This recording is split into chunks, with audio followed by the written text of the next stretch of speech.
Assisted reproductive technology. अब ये technology है क्या? तो ये कपल को असिस्ट करती है to have a child through certain specific technique, जिसे हम बोलते हैं ART यानी असिस्टेड रिप्रोडक्टिव टेक्नोलॉजी। सिंपल मैं तुम्हें बताऊं तो जो भी कपल है जिसके बच्चे नहीं हो रहे हैं तो वो ART का यूज़ करके अपने बच्चे कर सकते हैं। ओके, अब देखो ART में बहुत सारे टेक्निक होते हैं, जिसमें पहला है इन विट्रो फर्टिलाइजेशन। अब इसका एडवर्टाइजमेंट तो आपने देखा ही होगा टीवी पे।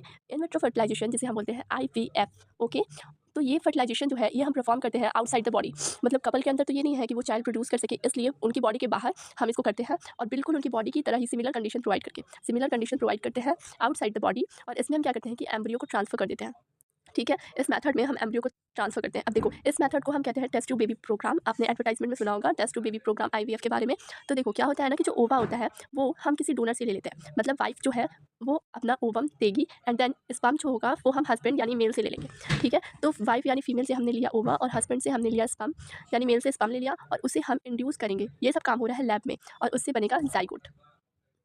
और देखो जब हम स्पर्म ले लेंगे मेल से, ओवा ले लेंगे फीमेल से, तो उसे हम इंड्यूस कराएंगे ताकि उससे जाइगोट बने। और जैसा कि मैंने बताया ये सब कुछ कहाँ हो रहा है? लैबोरेटरी में, यानी ये सब कुछ लैब में हो रहा है।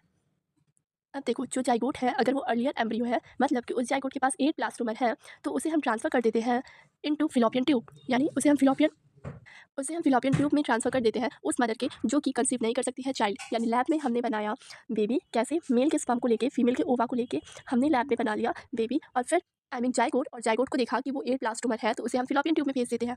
और हाँ, एक बात अच्छे से जान लो, अगर वो 8 ब्लास्टोमर से ज़्यादा है, मीन्स अगर embryo with more than 8 blastomeres हैं, तो अब हम उसे भेजते हैं यूट्रस में, जिसे हम बोलेंगे इंट्रा यूट्राइन ट्रांसफ़र। तो समझ लो भाई, अगर अगर तुम्हारा अगर तुम्हारा एम्ब्रियो जो है उसके पास 8 ब्लास्टोमर है, तो आप उसको फिलोपियन ट्यूब में भेज दोगे, यानी जिसे हम बोलेंगे जाइगोट इंट्रा फिलोपियन ट्रांसफ़र। मतलब कि तुमने जाइगोट को ट्रांसफ़र कर दिया फिलोपियन ट्यूब में। लेकिन अगर तुम्हारा एम्ब्रियो मोर देन 8 ब्लास्टोमर है, तो तुम उसे ट्रांसफ़र कर दोगे यूट्रस में, यानी uterine intra uterine transfer. Okay, और जैसा कि मैंने बताया कि इन विट्रो फर्टिलाइजेशन जो है इससे हम गैमेट को प्रोड्यूस करते हैं और इससे जो भी फीमेल है जो कंसीव नहीं कर सकती है चाइल्ड, वो अब चाइल्ड कंसीव कर पाएगी with the help of IVF। Okay, so यहाँ पे IVF होता है कंप्लीट। नेक्स्ट वीडियो में हम इसका आगे का पार्ट डिस्कस करेंगे। Thanks for watching.